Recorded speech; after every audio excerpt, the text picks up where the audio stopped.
This episode is sponsored by my sister, who bought me this shiny new microphone to use for my podcast. Hope you like the improved sound quality. Now onto the episode.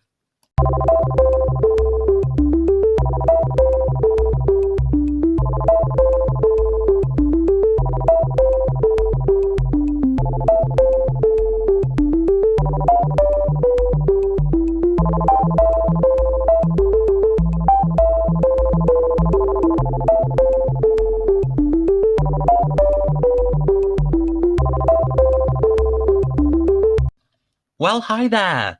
I'm Arye Lynet, and you are listening to episode 14 of my podcast, which is another one of those episodes that just happened to change midway through production. Because the original plan for this episode was that I was going to do a holiday episode, and I was going to go through like all sorts of different holiday-themed stuff. And then I just became so filled up with holiday fatigue that I was like, it would rather drill into my skull than have to do a holiday episode. So, yeah, that didn't happen. And I also took a break for Christmas, which I didn't plan that, but I just found that over the past few years, Christmas has just been so draining for me. And I think this Christmas in particular was just a bit of a slog, and I needed some time to breathe, which honestly, I'm really unhappy with the fact that I'm taking so many breaks in between episodes, because I really didn't want to do that. My plan was to have this continuous stream of episodes that would cap off before the end of December, and it's 2021 now, so that hasn't happened.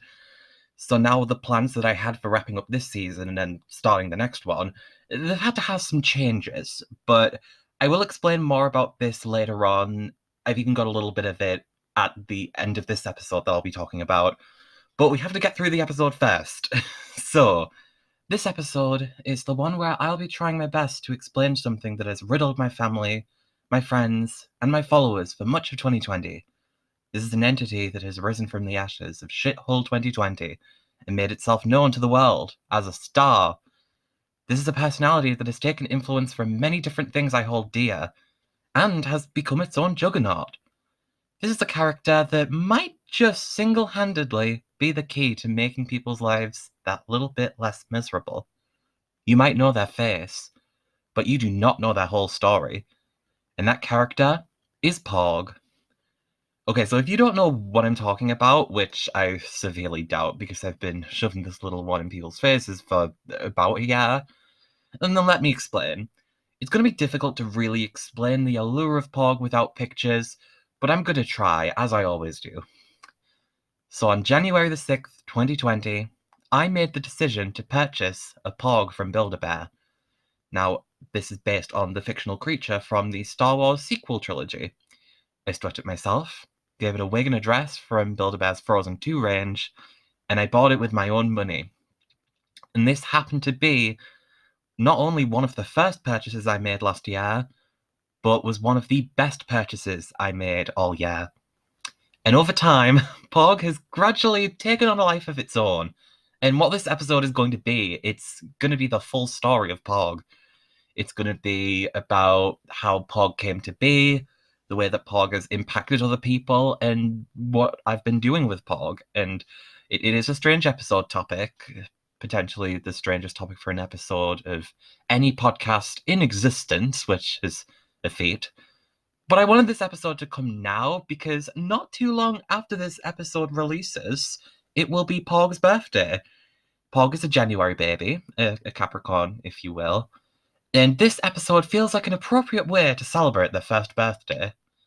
Yes, I know this is a plush toy, and yes, I know a lot of people my age are having actual children, or even just pets which are alive, but in the current hellscape we're living in, and probably will be living in for a while to come, we all need a little fun, and Porg is all about fun, and it's something a little strange and endearing that people can get a crumb of joy out of. That matters. So of course, I want to give people something to laugh at, or laugh with, or enjoy, and as far as I'm concerned, Porg is the perfect outlet for that. So, first things first, let's get into their backstory. So this episode is an origin story in itself, but of course I have to elaborate on the pre-origin story, and the reasons why I decided to bring Porg into my life. But even with that, I can't just explain how my Porg came to be. I've also got to explain the existence of all Porgs and what a Porg is. Even though this episode is about my Porg specifically, it's important to have at least a rudimentary knowledge of the whole species. It's even more fun knowing all the lore around the original Porgs because you can compare how different my Porg is to how a real one would be. So, a Porg is a fictional species of bird from the Star Wars sequel trilogy. They are introduced in and mainly featured in Episode 8, The Last Jedi, where we get to see them in their natural habitat on the planet of Ahch-To. They're roughly the size of puffins, or like a shorter penguin, but their faces are more like seals, and there are so many of them. They're literally everywhere on this planet, this like island, and they're friggin' adorable. That's their main trait. They're cute, and they're small, and they look funny. Their talents include flying, building nests, and even bopping their head forwards like this. Like, jutting out. I know you can't see what I'm doing, but it's part of their movement, okay? It's required breeding, so I'm including it anyway. Male Porgs are slightly bigger in size than female Porgs, and also a slightly different colour. I believe male Porgs are more of a warmer brown, whereas female Porgs have more of a greyish hue to them. And a baby Porg is called a Porglet, which is very cute. And a group of Porg is called a murder. Like crows. A murder of Porgs, which also happens to be the title of my upcoming Dickensian thriller novel coming in October 2021. So look out for that. These facts are all part of the Star Wars canon, except that last bit. And though they only really had a big presence in The Last Jedi, other than a brief shot of two lovely Porgs in The Rise of Skywalker, they definitely have left somewhat of a mark. I personally like to think that maybe the last film would have been better if they'd included more Porgs, because there are only two of them in Rise of Skywalker, and that film didn't get very good reviews. Just saying, maybe instead of Rey being a Palpatine, she could have been half Porg. That would have really spiced up the canon, but alas, at least we got one brief moment of Porg action in that film, and it was worth it. It made everything worth it. A big thing to note is that around the time of The Last Jedi's release, Porgs got a huge marketing push. They got a lot of merchandise, and particularly plush toys.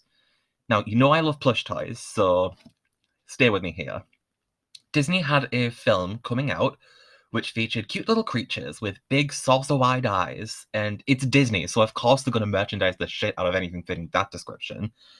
And this was a bit of a point of contention for some fans who felt like Porgs were a blatant attempt to have something to make merch out of, something for the kids, something to really pander, like a Jar Jar Binks kind of thing. And truth be told, first of all, Porgs are no Jar Jar Binks. Let's get that straightforward. But also, that wasn't even close to the reason why Porgs were a thing in the first place. It's actually kind of a funny backstory, because this new creature was in reality made to cover up a bunch of existing creatures. So when they were filming The Last Jedi, and also some of the scenes from the other films, on the island of Skellig Michael, they were surrounded by all of these puffins, which are native to the island. They were everywhere in all of these landscape shots and in the background, and the filmmakers had to account for their presence because, like, they couldn't not have them there. They couldn't, like, get them out of the shot. There are conservation laws. What they could do, they could do a couple of things. They could either edit them out of the shots or find a way to cover them up. And from what I can tell, editing them out would have been a lot more difficult than covering them up. So they decided to create a new species altogether, one that could take the place of the puffins and have something more Star Warsy. And with that, we got Porgs. And I presume that once Disney saw the footage featuring the Porgs, you could tell the exact moment where the dollar signs pinged in their eyes. Which, you know, I don't blame them. And with that, we saw a slew of Porg-themed merchandise. We got t-shirts, pillows, lamps, mugs, throw blankets, cufflinks, Funko Pops, of course. If anything exists, it's probably got a Funko Pop. We got animatronics, we got hats, backpacks, and of course, plush toys. So many plush toys. And this is just including the official merch. There's a whole bevy of fan-made and unofficial Porg-themed merch you can find on like Etsy and Redbubble and stuff. But one piece of Porg merchandise that I knew I had to have was the Build-A-Bear Porg. I don't think they make this anymore, which I'm pretty sure is a crime, and I'm also pretty sure they put in the Baby Yoda Build-A-Bear instead now, which, I mean, Baby Yoda's cute, but like, Pogs are everything. But at one point, you could build and stuff your own Pog, which is incredibly cool. And if you don't think it's incredibly cool, I have questions for you. Namely, why are you here? But I didn't just get a naked Pog because I'd seen a picture of a very special Pog that had blown my mind. And this is also where I credit the idea of my Pog too. I'd seen pictures of a Build-A-Bear Pog that Jenny Nicholson, a YouTuber, had bought around the time that Frozen 2 came out. And of course, Frozen is a merchandising juggernaut itself, and Build-A-Bear happened to have a line of Frozen 2 bears and costumes. And she'd put this Pog that she had in the Anna wig and the matching travel dress. And in that moment, I knew I'd found the Pog I was waiting for. January 6th, 2020. A fateful day. I went to the Metro Centre in one of my last trips pre-pandemic, and I went to the Build-A-Bear wondering if they were selling the Pog. I asked the lady at the front, and she said yes, pointing to the square bucket with the unstuffed empty Pog shells, which I know that's a weird sentence. It was weird writing it in my notes. I grabbed one and waited in the very long line to get it stuffed. Imagine a line filled with mums, grandmas, their noisy children clutching onto sparkly teddy bears, and me holding a skinned Pog. I debated getting a voice box and having it do like a scream or something, but the process involved a touch screen and I didn't understand it whatsoever. Plus, I was not wanting to lose my patience in the queue, so alas, Pog screams are all organic. Also, in that queue, I'm pretty sure I heard the song Into the Unknown like 5 times. Ah, what fun. Nonetheless, I got it stuffed. I did it myself because if you're gonna go to Build-A-Bear and get a pre-stuffed bear, that's perhaps the saddest thing a person could do. Like, if you go there, you've got to stuff it yourself. Like, that's part of the fun. So I got to put in one of the little plastic red hearts and stuff my child with white fluff using the foot pedal. The lady then sewed the seam shut and handed my child over to me. From there, I darted over to the clothing rack to grab the wig and travel dress, as worn by Anna in Frozen 2. They also had shoes available, but I didn't get the shoes because I wanted to keep Pog's delightful webbed feet on show, because webbed feet are just awesome.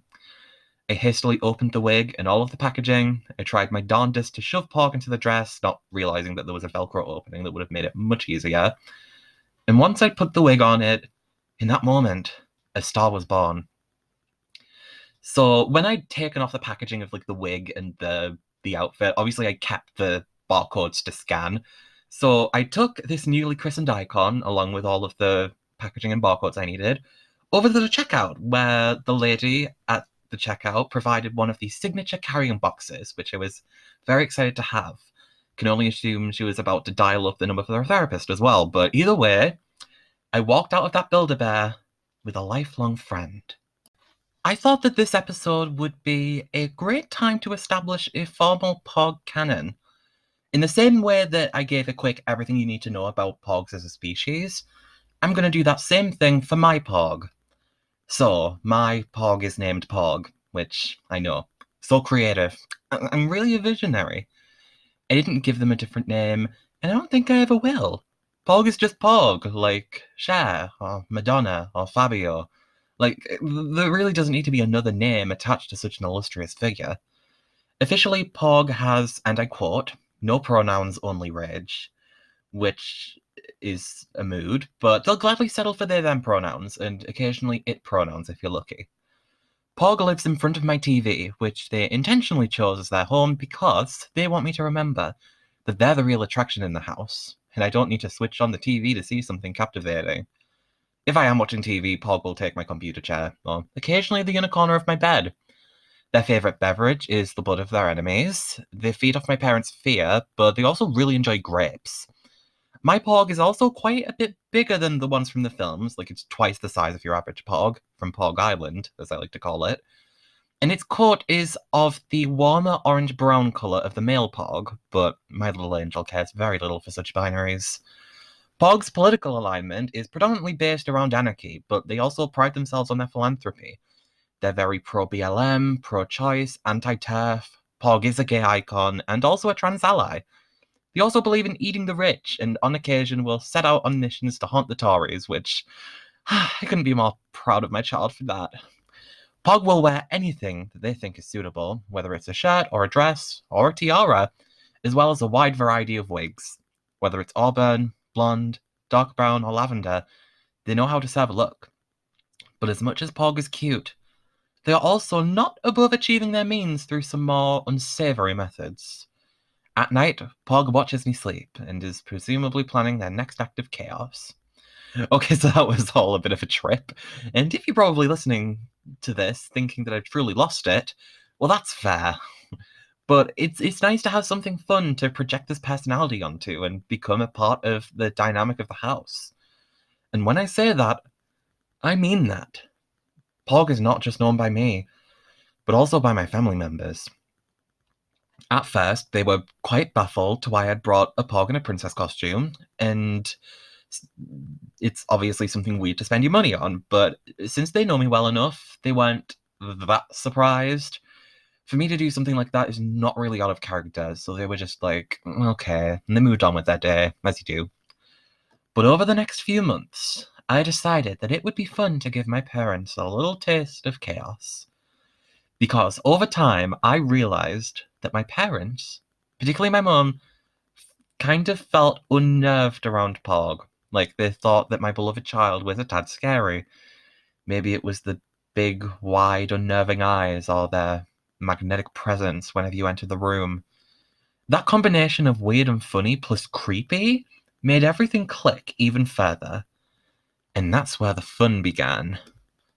Over a few weeks, I began planting Pog in various settings in the house. If someone gets up from their place on the sofa to get a snack, they might just find Pog in their place when they come back. Or they'll pass Pog perched on the windowsill or at the top of the stairs lurking down at them. At one point, I was with my family watching TV in the front room, and I was just itching to see when my mum would notice that Pog was on top of the cabinet, staring down at her, waiting to be noticed.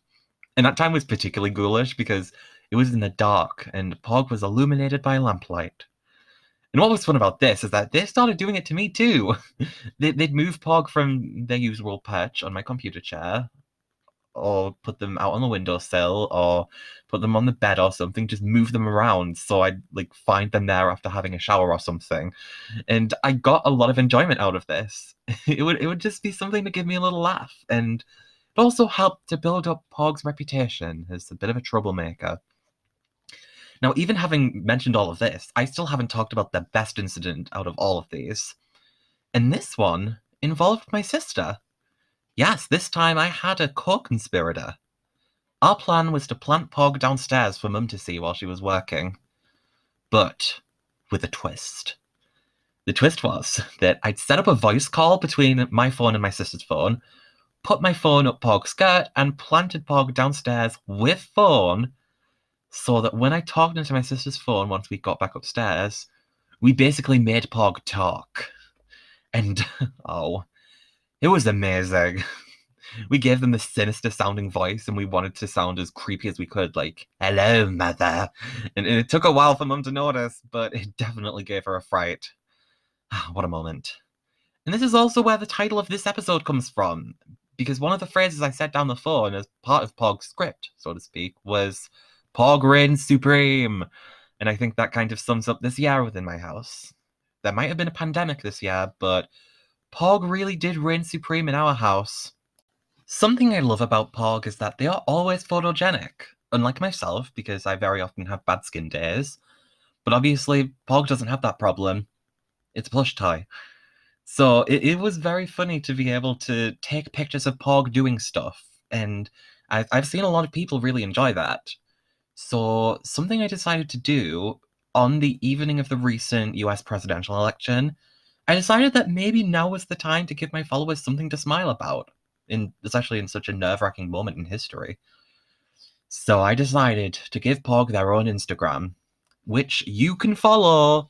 You can't see, but I'm pointing my finger at the lovely new microphone I have.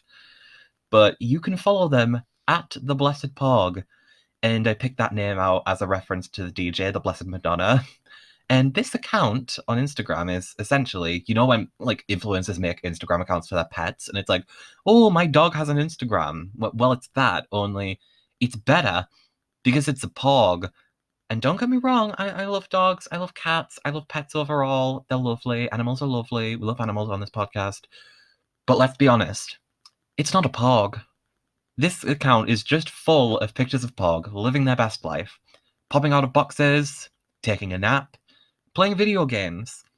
It even posted pictures of Porg in their Halloween costume, because you're damn right Porg in a Halloween costume.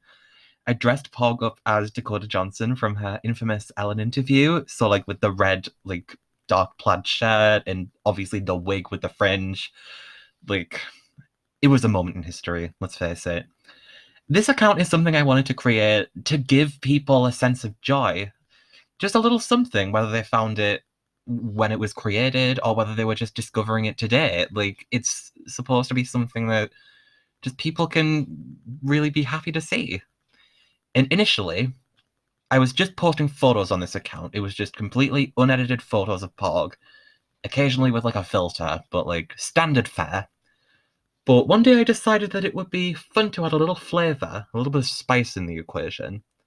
One day, that day being November 22nd, I did a Photoshop, or technically a GIMP, I'm cheap, of Porg wearing fake eyelashes, hoop earrings, red lip gloss, and acrylic nails, in the style of the prominent meme, where a lot of people do that with like the Marvel actors. They'll put them in like the hoops and the acrylics and the lashes.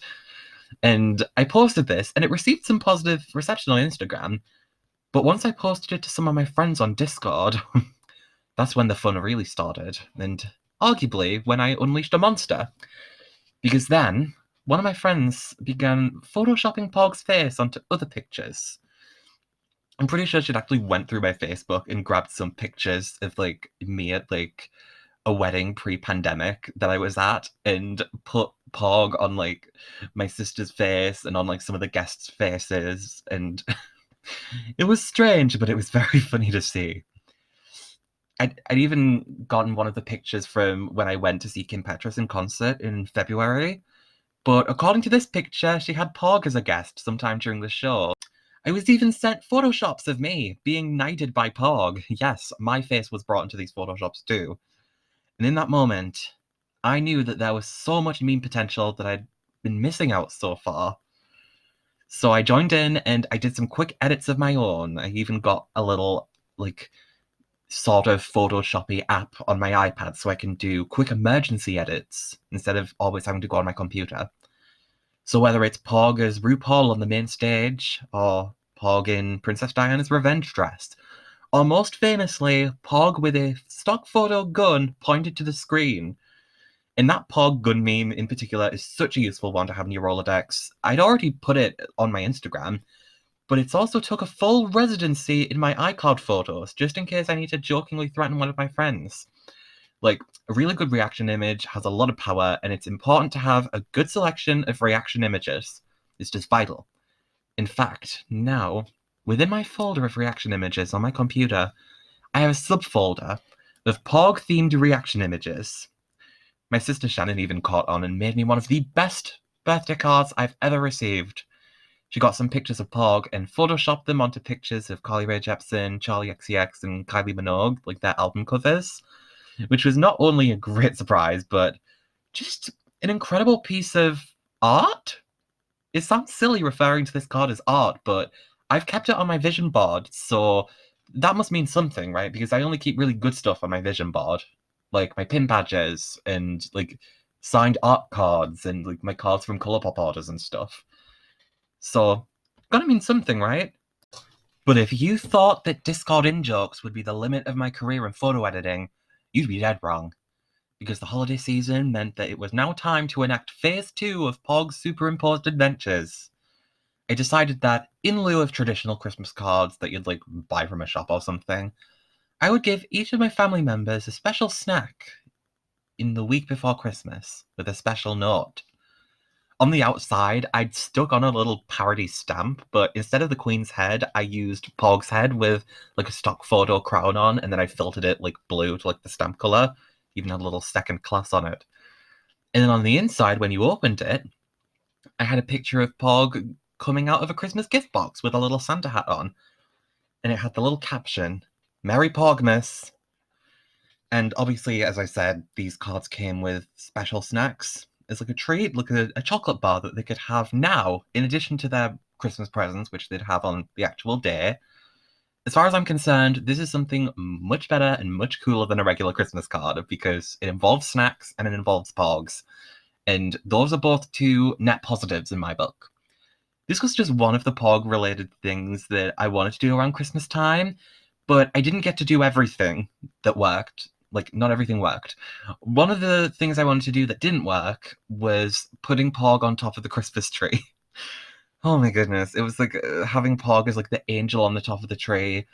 This failed hard because Porg is a heavy child and the top of the tree wouldn't support their weight. I tried to put like the branch up the back of the dress and like do like a little base almost with the branch, and it didn't work. So Porg as the Christmas angel didn't happen.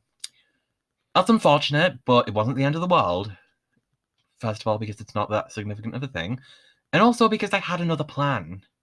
And this one, while being both a feasible and successful effort, was also something that could have a wider audience, not just at home. On December 25th, 2020, I uploaded a brand new video to my YouTube channel. For the first time in any of my videos, I did not show my face or even my voice in this video. It also happened to be the shortest video to date on my channel, just being a minute and a half. The video is simply titled Porg in all capitals. And let's explain why it's a thing, and what is it. So, this starts a week or so before Christmas, where one of my friends got me a Christmas present. It was like socially distanced, of course. She just left it on the doorstep. But I was given permission to open it early because, you know, we're living in one of the circles of hell. And this present was a desktop drum kit. And once I opened it, I immediately had two ideas for it. One, use it for spontaneous sound effects. Maybe like have it at my desk, and then whenever I tell like a silly joke, I can quickly tap out like a or something like that. I don't have it in front of me right now. It's like at the back of my room. Sorry about that. This would have been the perfect opportunity to do that as well, because I've got like my mic here with me, the new one, which probably would pick it up, unlike my like earbuds mic. But alas, you know, that'll happen eventually. I'll remember next episode maybe, or not. And then two, I can have Porg use the drum kit. And this is when the idea mill started churning. If you've listened to episode 3 of this podcast, you'll be familiar with a little film called Gorilla. And by film, I mean advertisement. That's one of the most well-known modern TV commercials in the UK. And immediately, when I saw the drum kit and I looked over at Porg, everything made sense. It was time to get to work. The budget was 0. The production time frame was about 2 hours. The bed was mine, as were the pillows I placed as part of a faux backdrop. I had to prepare Porg for the shoot by doing 2 things. First thing was securing the wig onto Porg so it wouldn't fall off during the shoot. What was good is that the wig actually had some elastic bands attached near to where the ear holes are, because like this wig is made to fit a more traditional bear. There was like a line of Frozen 2 teddy bears with like proper ears. Now these holes, they didn't have any use for Porg because Porg doesn't have like traditional ears. But the elastics did have a use because I could strap them around Porg's arms after taking the dress off, and then I could put the dress back on afterwards, and like the wig would stay on. And the second thing that I had to do was get some like loose elastic bands, like some bobbles, and tie the little drumsticks that the drum kit came with to Porg's hands so I could have them properly drum without having to worry about like, are they going to hold the drumsticks properly? Is the wig going to fall off? It was like some nice measures to make sure that Porg could drum to their heart's content. And this was all fine and dandy, and these all worked. But upon filming the first 3 shots, it became obvious I couldn't do everything on my own. I couldn't mend the camera, which I was doing in that same handheld style as Gorilla was done, while also operating Porg and making him do, like, even the earlier movements before the drumming starts. So here comes Sister Shannon to save the day. I asked her to come down and operate the camera, while I used a spare white jumper to operate Porg while sort of blending into the background. Like, you can clearly see my arm, but, like, it's better than nothing. I was able to act as Porg's arms and have them properly drum. And sometimes this would be, like, full-on drumming, like, actually full contact. And sometimes it would have to be just, like, mock drumming. One of the big issues that I had with going, like, full force was that Porg's head was constantly crashing into the cymbal. And eventually I thought it would be better to just mime a lot of the later drumming shots. We did a whole host of different shots from, like, different distances, like a couple of different angles, but all, like, intentionally to replicate those original shots from Gorilla. Though the timing of the shots in the final edit of the Porg film are more to do with, like, just what works with the footage compared to the music, rather than matching, like, the sequence of clips in the original Gorilla. It also has Porg tap on the cymbal as part of the drumming, even though there isn't any cymbal in the soundtrack. But that was mostly just for fun and to make Shannon laugh behind the camera. It made me laugh too. The filming was a lot of fun, and even though at times Porg fell over at one point onto the drum kit, and then at another point I accidentally knocked one of the drums off of the drum kit, which is another reason why I went on more of, like, the mime drumming rather than the real drumming. But all of those issues aside, I managed to get all of the footage, edit it rather quickly, and make that final video that I posted on that fateful Christmas day. A full-on recreation of the classic Cadbury Gorilla advert featuring Porg drumming to the tune of Phil Collins' In the Air Tonight. That is what I spent the holiday season preparing, and I regret nothing. But Porg also got a gift in the form of a brand new outfit. Shannon actually offered to sew a new outfit for Porg, and while she gave me the opportunity to choose, like, the fabrics and the form myself, I decided that it would be better for her to surprise me. I kind of wanted that little bit of mystique. So I allowed her to take Porg upstairs to her room while she got to work making an outfit for them. And what did they get? A beautiful gown. And for the first time, a gown that was made up of 2 separate pieces. You see the original Frozen 2 travel outfit from Build-A-Bear as all one piece, despite the fact it's supposed to be, like, simulating a dress and an overcoat with, like, a cape. That literally isn't a back of the dress, because it's all, like, the back is all overcoat.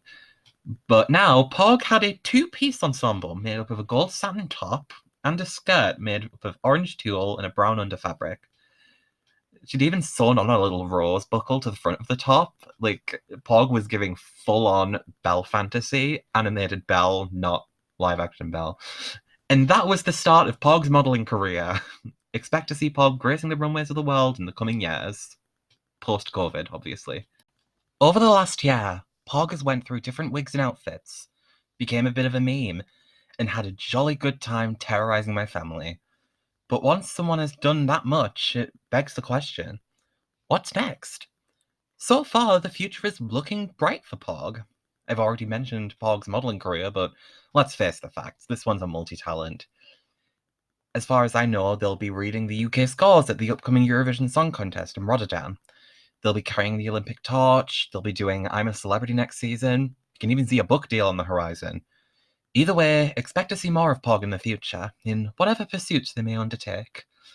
Okay, that was another bizarre tangent, but in all seriousness, this year has been really tough, and sometimes it's good to have those strange things to enjoy, those little inside jokes. And in this case, for me and my family, it was the stuffed Porg from Build-A-Bear in a wig and a dress. It was a form of entertainment, a form of connection, a form of distraction from the horrors of the world. And over time, it's kind of become a part of my brand. I featured Porg on my YouTube channel, on my live streams on Instagram. I've even received cards featuring Porgs from my friends. And honestly, having a Porg as part of my online presence is something, not everyone's going to understand it, but it's something that I think makes my brand even better. And I wouldn't have it any other way. So that is the story of Porg. And if you want to keep up with Porg's adventures, don't forget to follow Porg on Instagram. Their handle is @theblessedporg, and you can find a whole host of lovely photos on there. And if you thought that was exciting, just wait until you find my socials. I'm also on Instagram, where I post my palette designs. I'm on Twitter, where I post pretty much just random tweets. And of course, I have my YouTube channel, which features, amongst other things, the Drumming Porg video, which I recommend giving a watch, especially if you're a little bit down, like a little bit of joy. A minute and a half full of joy, I like to call it. I'll have all of those socials, mine and Porg's, plus the video in the description of this episode. And if you enjoyed this episode, make sure you check out the other episodes of my podcast on whichever platform you prefer. There's plenty of them. You can leave a review depending on the platform, or if you really loved this episode, you can subscribe to the podcast or share it on your socials. Or both. And if you didn't like it, well, I can't blame you. This is a bit of a niche topic, but I'm sure if you're a regular around here, that's not going to be too surprising. But either way, thank you for listening to this episode. I've put the word watching on my notes for some reason, which is asinine because I'm on episode 14, and I probably should have, got to the grips with saying listening instead. But either way, thank you for listening to this episode. I hope you've all had a great holiday season. I wish you the best 2021 possible. Despite how the world is right now, it's pretty terrifying. Just keep doing what you're doing. And stay tuned next week for the season finale of the podcast, where we'll be looking at something. I'm not going to tell you yet. But stay tuned next Sunday for that episode. Until next time, remember, a Porg is for life, not just for Christmas. And keep trying your best, everyone. Bye for now.